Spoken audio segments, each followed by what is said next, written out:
Buenos días, mi nombre es Jimena Silva, profesora de la Corporación Cultural de Puente Alto, y hoy día hacemos la clase número 5 de retrato artístico. Vamos a hacer un repaso de las 4 clases que llevamos hechas. En la primera vimos para construir un retrato, así como se construye cualquier dibujo. Fue lo primero que les dije, hacer un retrato no es distinto de dibujar cualquier otra cosa, en especial un jarro, un bodegón. Lo primero la estructura, ¿se acuerdan? Vimos alto por ancho, después vimos luces y sombras, la valorización, que es lo que le da el volumen y finalmente el realismo al retrato. Después vimos estructura, la cabeza, la calavera, el cráneo y los planos de la cara. Finalmente vimos por separado las partes, ojos, nariz, boca, oreja.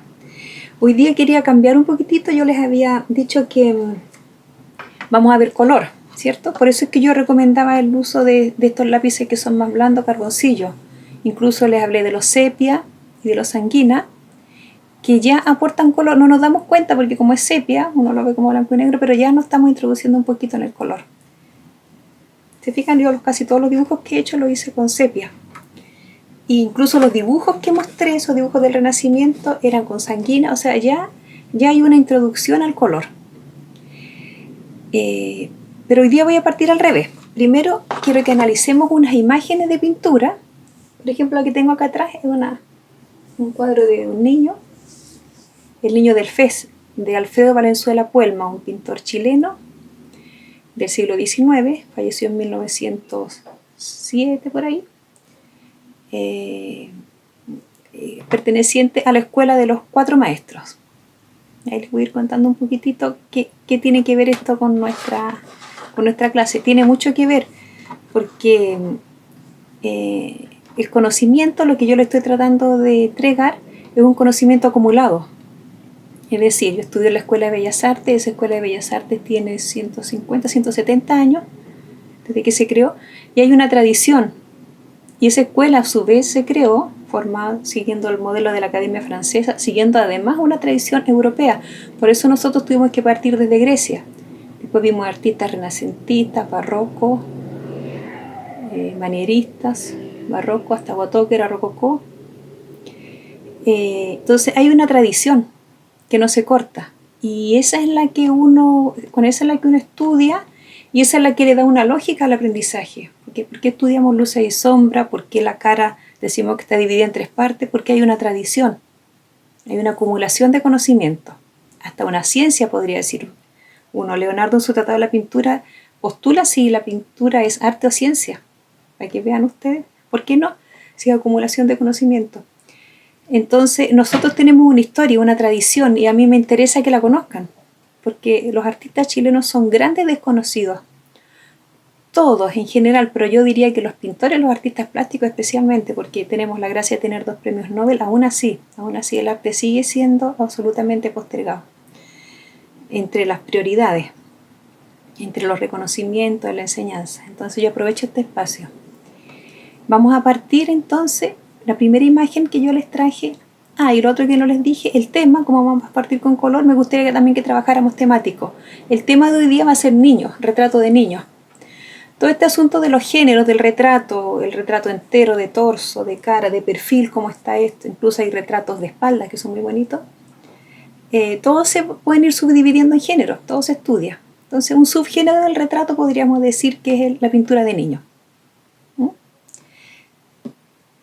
Vamos a partir la imagen número 1, que vamos a ver acá.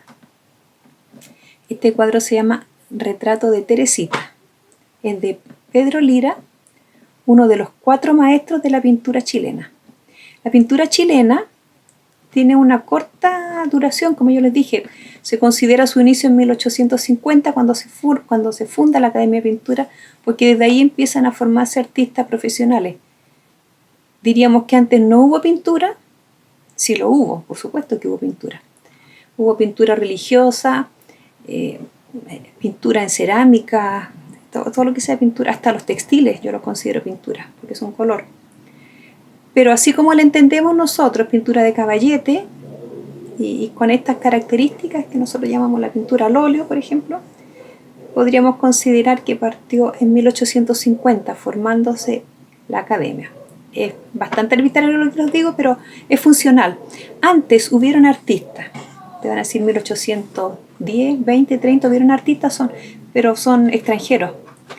Es Gil de Castro, el peruano, Mauricio Rugenda, el alemán, y Montbazin, el francés, que llegaron justamente uno cada 10 años. 1810 más o menos, la década de Gil de Castro, 1820, 30 la década de Urgenda y 1840 la década de Montbazin. Esos tres fueron artistas extranjeros que vinieron a pintar a Chile.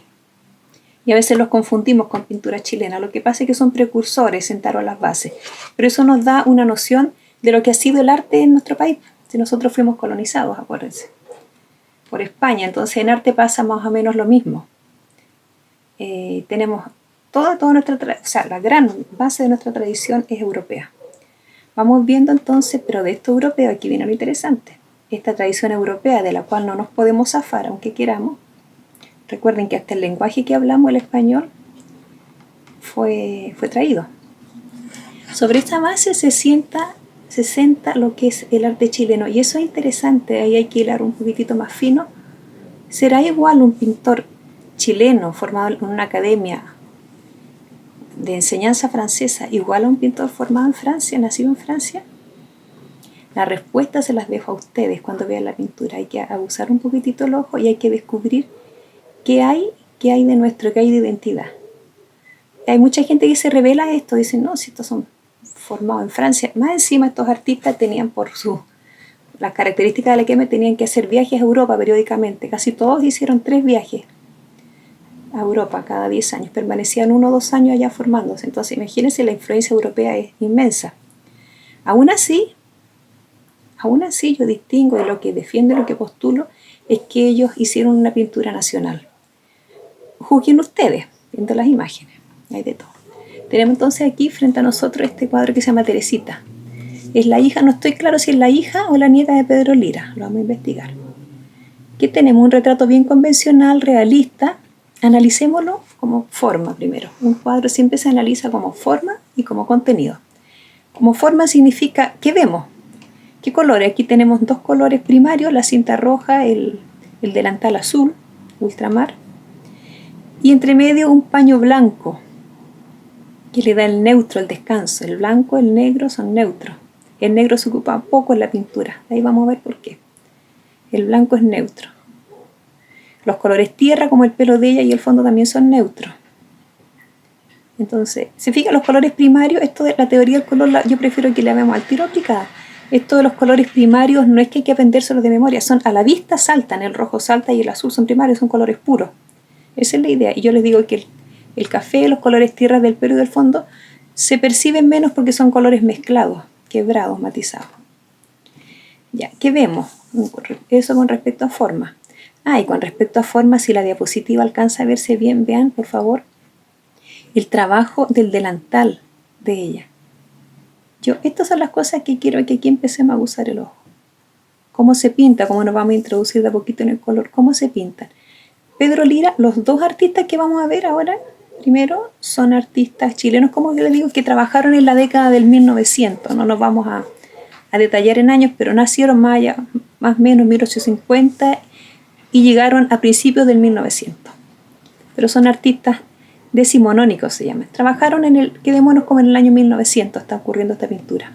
Muchas no están fechadas, así que no queda nada más que aproximarlas. 1900, estamos hablando de 100 años atrás, 120 años atrás. Incluso estos artistas se sitúan antes de la vanguardia, antes del arte moderno. Y sin embargo, miren ustedes el delantal de esta niña, Teresita, que se llama. ¿Les parece bien pintado? Con detalle. Yo digo bien pintado, lo hago con énfasis porque es una expresión extraña, pero bien pintado me refiero liso, o les parece algo un poquitito manchado, matizado, un poquito azaroso, ¿cierto? Se ve hasta un poquito sucio, diría uno, como sin terminar. Ese es el concepto que quiero que vayan ustedes asimilando. Les repito, no porque lo diga yo, aquí que el que se está presentando frente a ustedes es Pedro Lira. Él resolvió trabajar este delantal de esa manera, abocetada, un poquito suelto.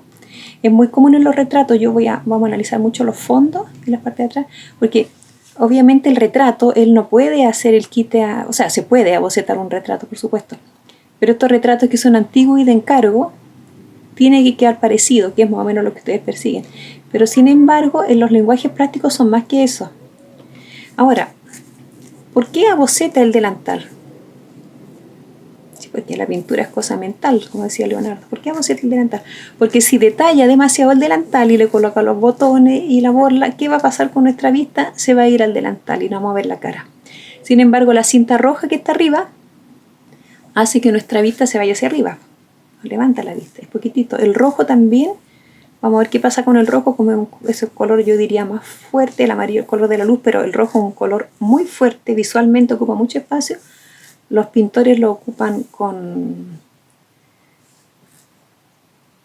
¿cómo se puede decir? Dosificado, en poca cantidad. Si el delantal fuera roja, veamos qué pasaría al revés. Si el delantal fuera rojo y la cinta azul, se nos iría toda la vista hacia abajo, hacia el delantal. Y la cara, Pedro Lira es escúchenme esto, Pedro Lira para mí es el pintor de los pelos de la cabellera. Miren por favor cómo hace el trabajo de los pelos cuando tengamos que llegar al pelo.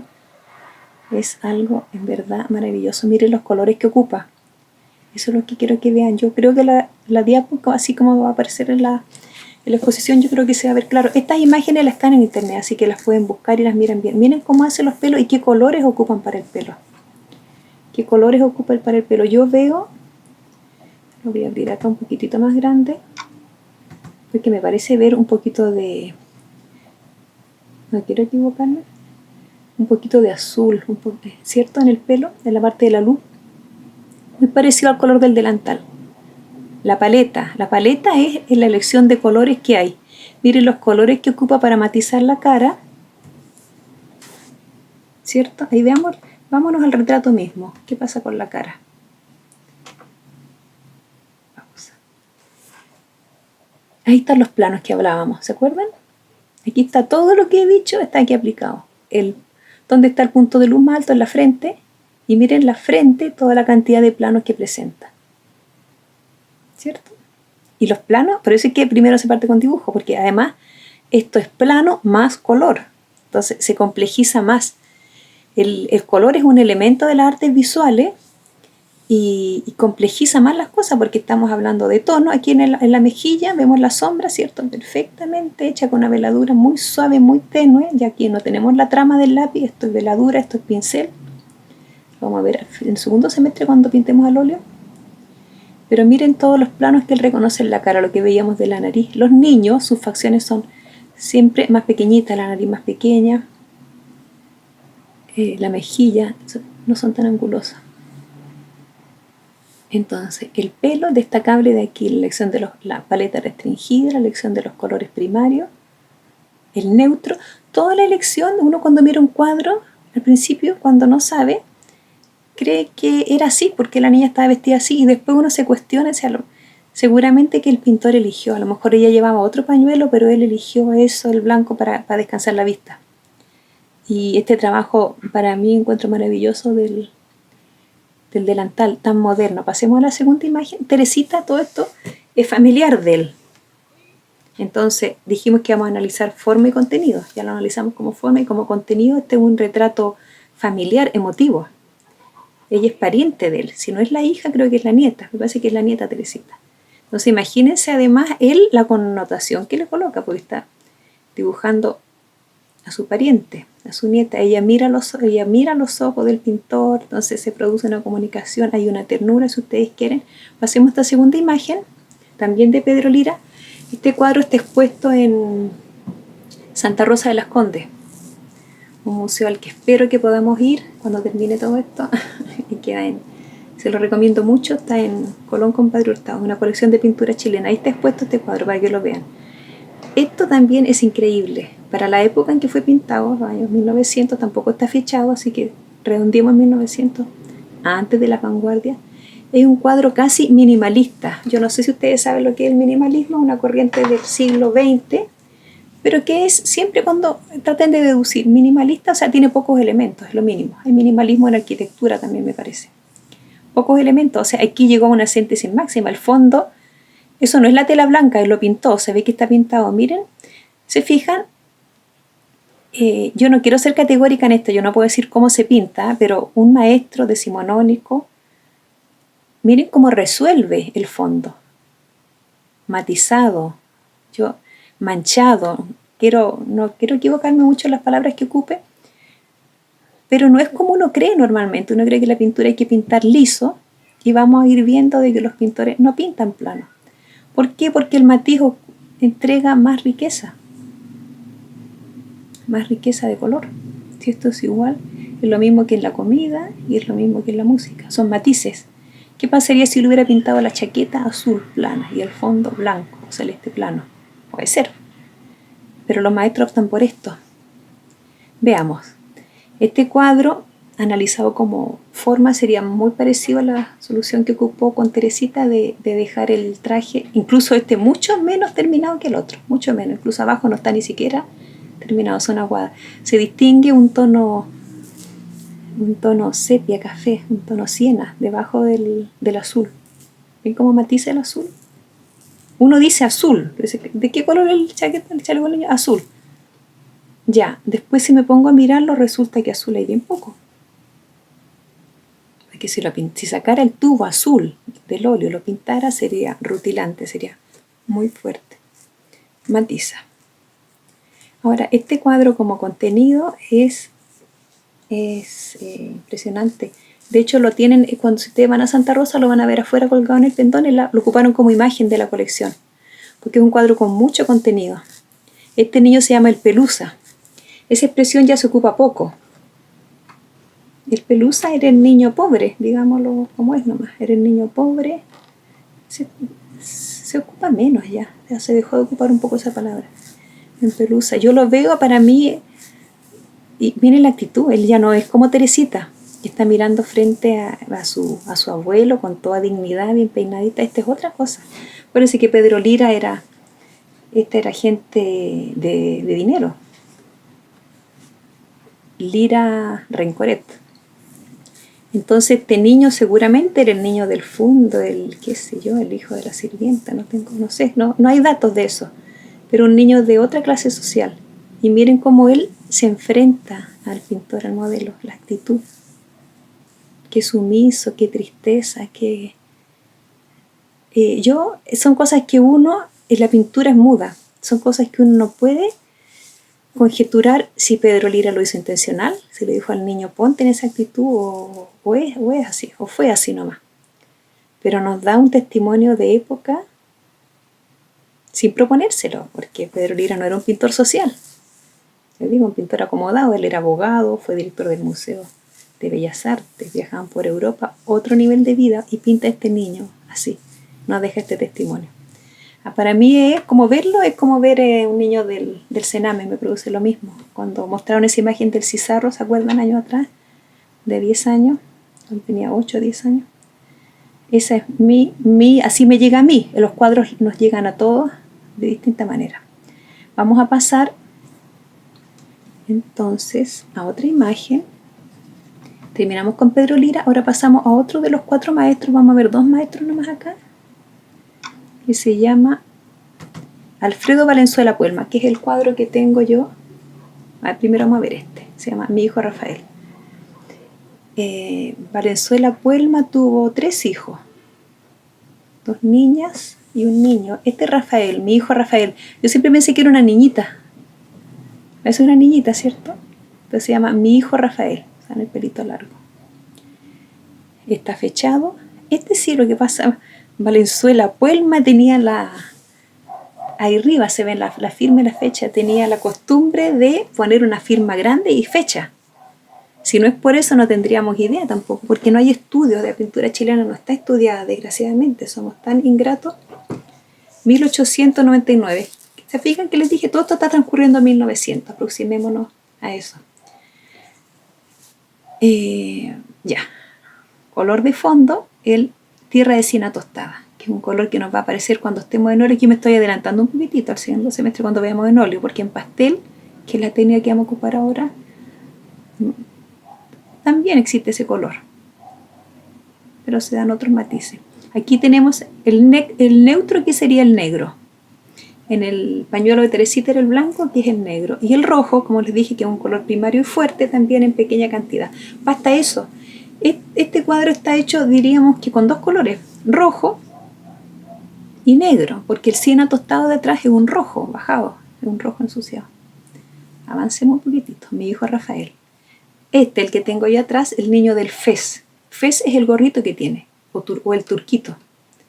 Aquí no está claro si es el hijo de él. Este cuadro está fechado en 1890. Se llama el niño del Fez nomás. Tal vez fue pintado en Europa. Que le digo que todos estos pintores tuvieron que viajar a Europa becados por el gobierno para perfeccionar sus carreras. También el rojo. Las paletas de los colores de los pintores son bien reiterativas. Se aparece el rojo de nuevo. Y veamos la solución. Esto es hermosísimo, el retrato de perfil, la solución que él dio. Estábamos diciendo que el retrato generalmente es de 3/4 de frente. Ya aquí tenemos un retrato de perfil hermoso, que hace gala aquí de la sombra, porque Valenzuela Buelma era un artista virtuosísimo, un gran desconocido. Porque miren, yo les hablé la semana pasada del volumen de la Gioconda. Miren cómo él logra los planos en la mejilla. Este cuadro es chiquitito, 30x40, una cosa así, propiedad del museo, nunca los ponen, muy poco. Los cuadros, toda la colección de pintura que tiene el museo se expone muy poco, tienen poco espacio y además hacen una selección bien arbitraria y no están puestos nomás. Yo lo he visto un par de veces, una vez creo que lo he visto. Miren la veladura, analicemos aquí cómo le hace el trabajo de luz y sombra, pero delicadísimo, desde la primera luz que le da aquí a la parte de arriba de la nariz, la mejilla, cómo va bajando, y aquí esta cosa, como los niños son, como les digo, no son tan angulosos, tiene la mandíbula, entonces le permite hacer ese trabajo hermoso. Y lo otro destacado que tiene, y miren los pocos colores que ocupan. Este cuadro me gusta mucho, me llama la atención cómo resolvió el fondo. Si él tiene luz a la izquierda en la cara, ¿qué hace en el fondo? Oscurece, ¿cierto? Y si en la parte de atrás de él, del pelo y de la espalda, termina oscuro, ¿qué hace él? Aclara. ¿Cómo se llama eso? Contraste. Es una elección, él lo pensó. El niño se sentó ahí en esa posición, pero todas las soluciones que ustedes van viendo son pensadas. Incluso ese tapiz que hay atrás, también uno dice, ¿qué le aporta a la composición? Sí, una línea horizontal, ahí, que no sea tan plano. Sigamos. Ahora vamos a pasar a otro pintor. Estos serían los dos pintores de la generación de los 4 maestros. Ahora nos saltamos ya al siglo XX, comienzos del siglo XX, un artista, todos son chilenos. Vamos a partir por un dibujo. Un artista chileno que se llama Benito Rebolledo Correa, no está exactamente clasificado en un grupo, pero es asociado a la generación del 13. La generación del 13 es un grupo de pintores que pintó por allá expuso en el año 1913, en una exposición histórica, que el catálogo lo escribió Pablo Neruda. Él les puso heroica capitanía de pintores. Fue una primera generación de pintores no con plata, más populares, gente de otra clase social. Es súper interesante todo este fenómeno. Este dibujo está fechado en 1912, ¿se fijan? Y él está asociado, a pesar que no perteneció directamente a la generación del 13, pero está asociado a ese grupo. 1912, un dibujo. Benito Rebolledo tuvo muchos hijos, 5, 6, muchos. Pinta muchos niños, de lo que inferimos. Yo infiero que muchos de ellos deben ser sus hijos. No tengo cómo saber si es hijo o no de él. Ya, este dibujo es extraordinario. También estuvo expuesto el año pasado, creo, en el museo. Lo vimos con algún grupo de los que solemos ir al museo. Es extraordinario. Cuando yo les decía que el retrato, los 3/3 y todo dependía de la posición, este retrato está echado hacia adelante. Se fijan, el mío muestra un poquito más la cabeza. Por eso es que la oreja sube, ¿no? Ya no nos va a calzar entre la ceja y está levantadito. Es una mirada un poco desafiante. No es tan niño, o tal vez lo es, pero se ve un poquitito más grande, 10, 12 años. Técnicamente, visualmente, plásticamente, ¿qué vemos acá? Este es un dibujo a carboncillo. El carboncillo es la barra, ni siquiera es lápiz. Por eso él consigue eso difuminado en la frente. Miren qué lindo el trabajo de luz. Luz, medio tono, sombra en la cara. Con carboncillo, el carboncillo es una barra y se la podía mostrar, que se pasa botadita de canto, arrastrada, y se difumina con el dedo, con lo que la persona quiera. 2 toques de luz en la nariz, 2 tizas blancas y los puntitos del ojo, y listo, se armó. Por eso les decía yo que no es recomendable el papel blanco, porque con papel blanco no puedo sacar la luz blanca. Un papel de cualquier color, pero que no sea tan blanco, y así nos permite iluminar. Ahí está la luz. ¿Y qué hizo con el resto del dibujo? La cara está perfectamente construida y que no hay nada que podamos decir. Están los planos, miren la nariz cómo la construye. Hasta la parte de arriba de la nariz, cuando baja, no sé cómo se llama, y cuando uno se quiebra esa parte alta de la nariz. Mire cómo construye ese volumen. Lo que le decía, la nariz es una montaña, es puro volumen, ahí no hay línea.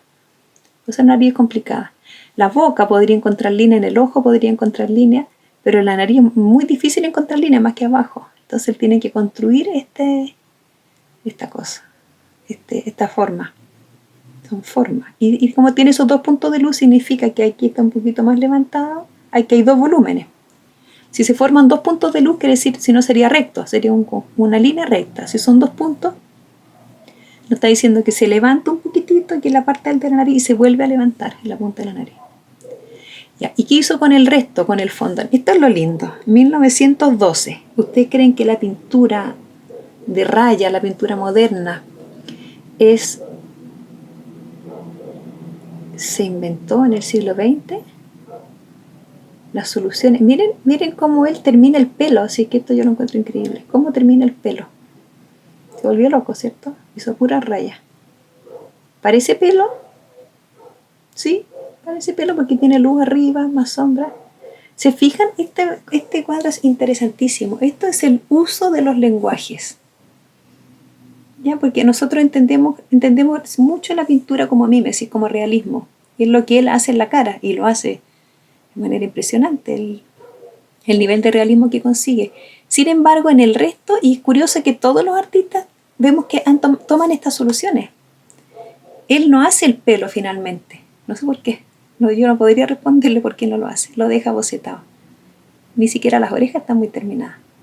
Que es lo que consigue eso, que visualmente nuestra vista se vaya a los ojos, a la vista, a lo que le interesa el retrato.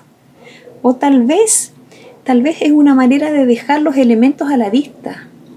Eso se usa mucho, dejar el elemento, ver cómo está hecho, que se ven que aquí no hay truco, que esto fue hecho con una barra de carbón, entonces por eso se muestra el carbón. Avancemos. Los dibujos nos enseñan mucho, porque en la pintura el óleo va, como es hecho capa por capa, va tapando, la pincelada va oscureciendo la mano del pintor. En el dibujo vemos la mano del pintor, entonces se aprende mucho viendo dibujo. Vamos a ver otro dibujo, ahora una pintura, otro óleo de la niña taimada, que también con seguridad, ¿cómo saberlo?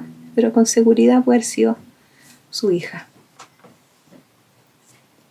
La niña taimada, este estilo se llama impresionismo, porque ella está a todo sol, el sol revienta la figura, los retratos. Miren la paleta de colores,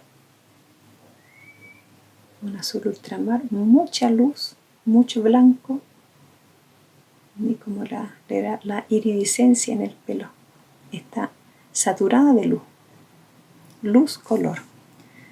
La niña taimada. Vamos a otro retrato. La niña de las guindas. Este es muy tierno, además chupándose el dedito. La niña de las guindas, y sostiene 2 guindas. Miren, lo mismo que él hizo en el dibujo, se aplica de manera distinta, pero en el óleo. El retrato está perfecto también. No está miren el pelo, de la misma escuela de Pedro Lira, los colores que ocupa el pelo, la ternura, ya que hay un gesto. Esto es muy, muy hermoso. Aquí se nota que él fue papá. sea, ¿quién puede captar esa ternura de la niñita de más chupándose el dedo? Y vámonos a lo que me interesa a mí, los fondos. ¿Cómo hace el delantal? Es como que lo que le quedó en la paleta de pintura, es como que ellos van limpiando el pincel a medida que se alejan a los bordes, van limpiando el pincel, porque no podríamos decir que ese vestido rojo le puso pintura, ¿cierto? Eso no tiene nada de pintura. Ahí está fechado. 1930 me parece. No, la línea de las guindas, 1908. Vamos a poner pausa para analizarla bien esta.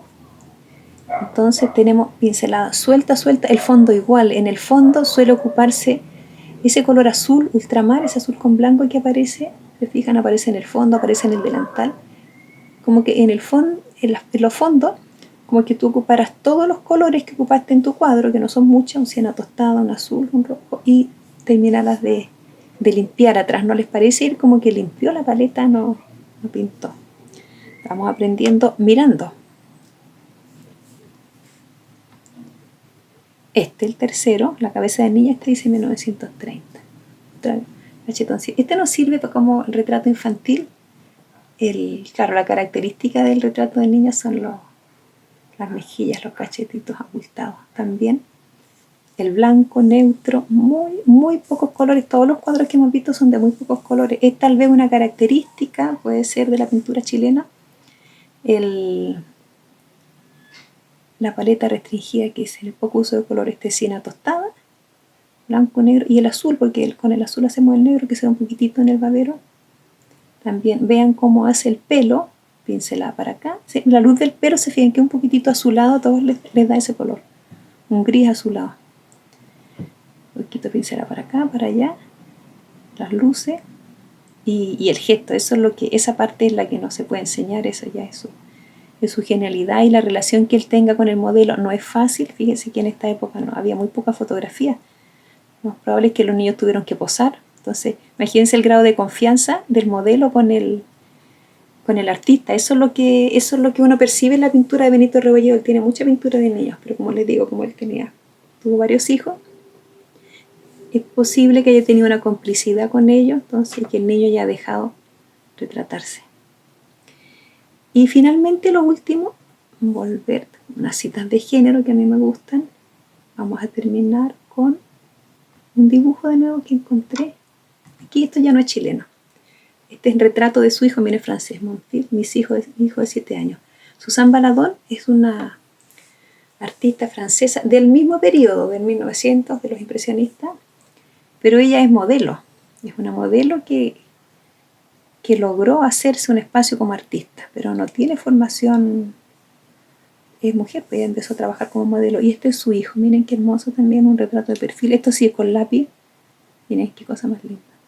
El trabajo del pelo es otra solución. Yo les dije que Benito Rebolledo no hacía el pelo por pelo, ella lo hizo, ocupó otra solución, porque esto es lápiz. Su perfil, aquí es la línea, aquí lo que manda es la línea, el contorno. Eso sería todo. Nos vemos en 15 días más.